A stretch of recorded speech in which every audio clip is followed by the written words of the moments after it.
Hey everybody, hope you're all doing good this evening.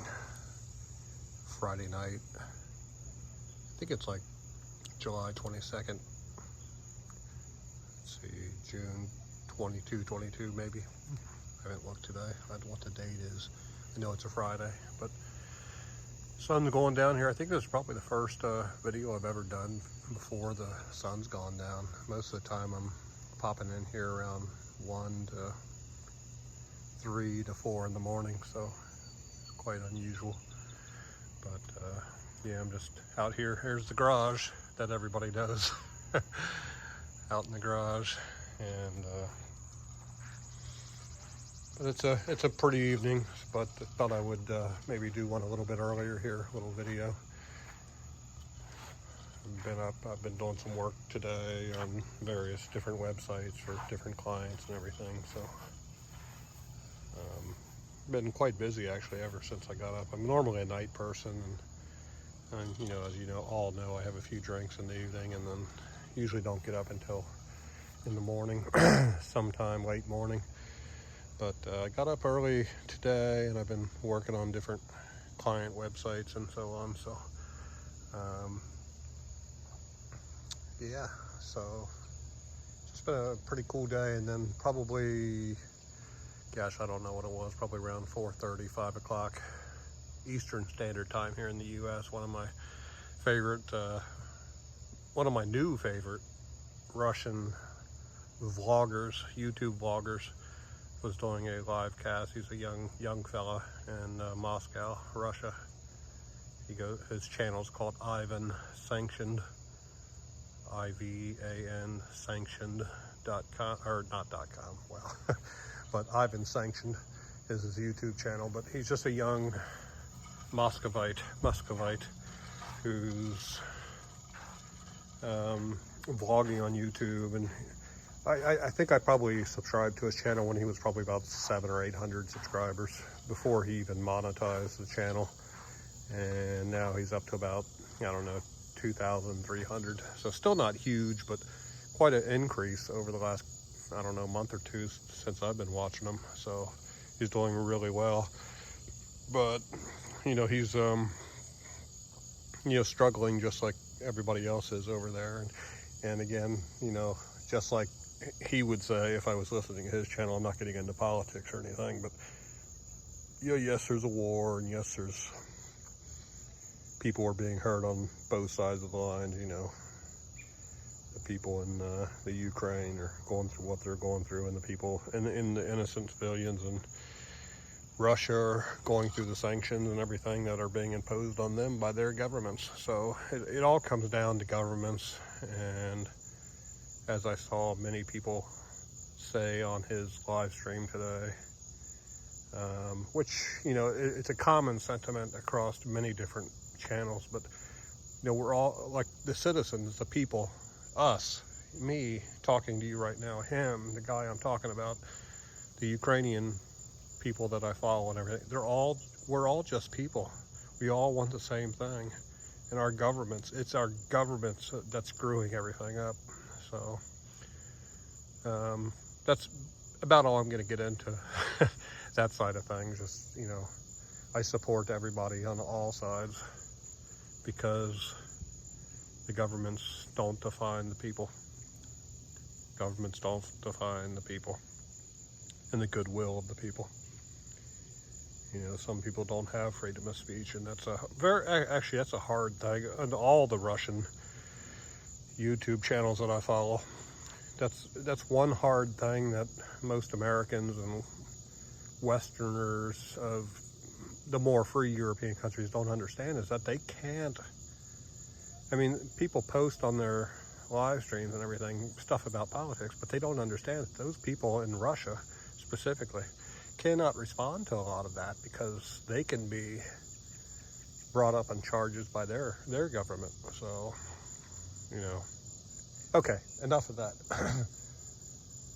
But yeah, so he's like I said, he's a young Muscovite vlogger that I've been following now for a couple months. Again, since he was about 800 subscribers, and cool kid. He reminds me a lot of myself at that age. You know, sort of an entrepreneur type.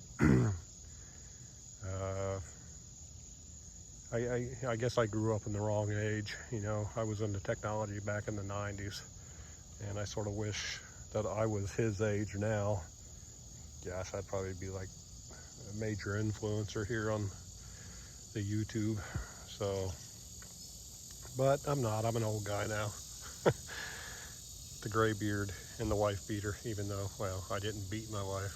You know, we're still pretty civil and okay with each other. We have 2 daughters, you know, everything's groovy there. So don't let the shirt deceive you. It's just a comfortable shirt, that's all. You know, no stereotypes, people. I know I'm in Kentucky, but no stereotypes. But so he's trying to get some better equipment for his channel. I think, as he said, I don't know which iPhone he has. I want to say it's like the original iPhone 10 or something in that area that he's recording on. And so he did a little fundraiser thing today to try to get some donations to buy a GoPro. And in the last hour or so of the live stream he did, he was actually asking people, like, what should I do? Should I get a new GoPro, which is like 50,000 rubles or so, which is like $900, or should I get like a used 9 or a new 8, or, you know, it's just various different options and everything.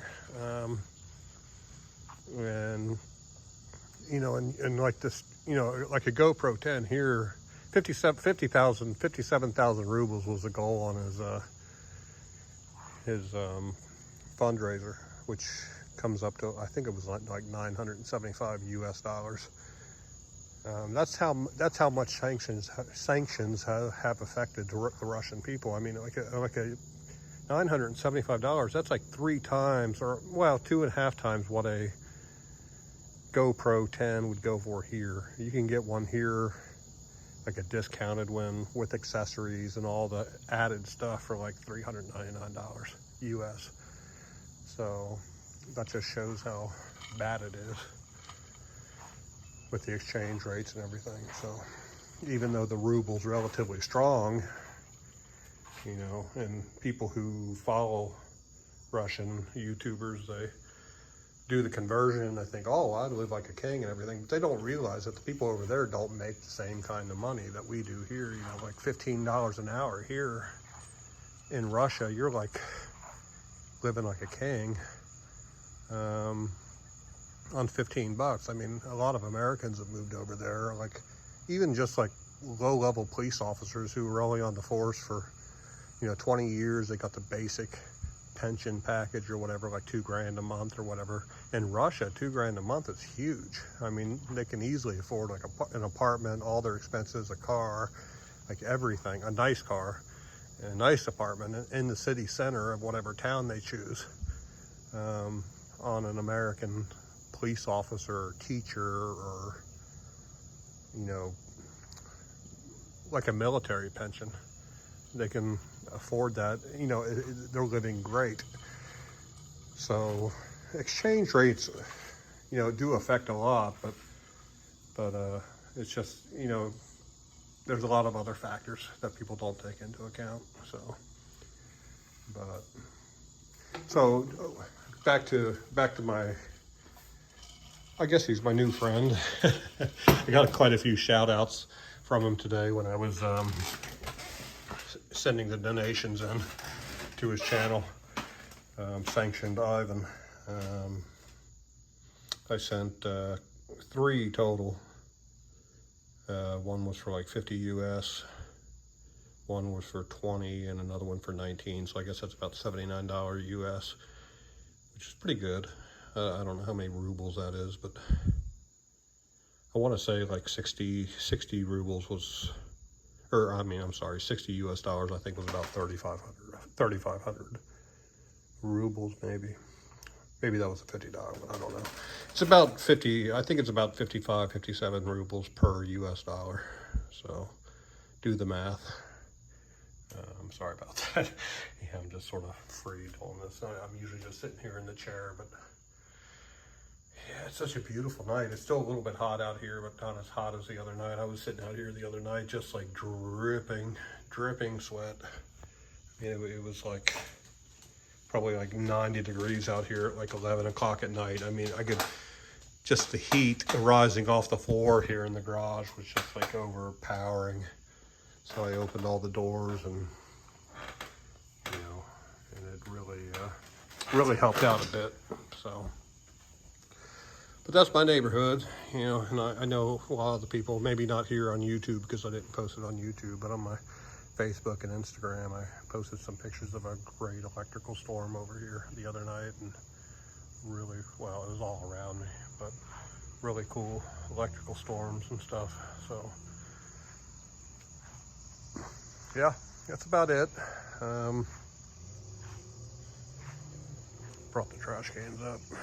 Trash yesterday and the recycler went out today, so all good. Got my propane. I don't know, I think that got filled this spring before gas prices went up. Propane prices, so it's just like I said, just simply a beautiful night here in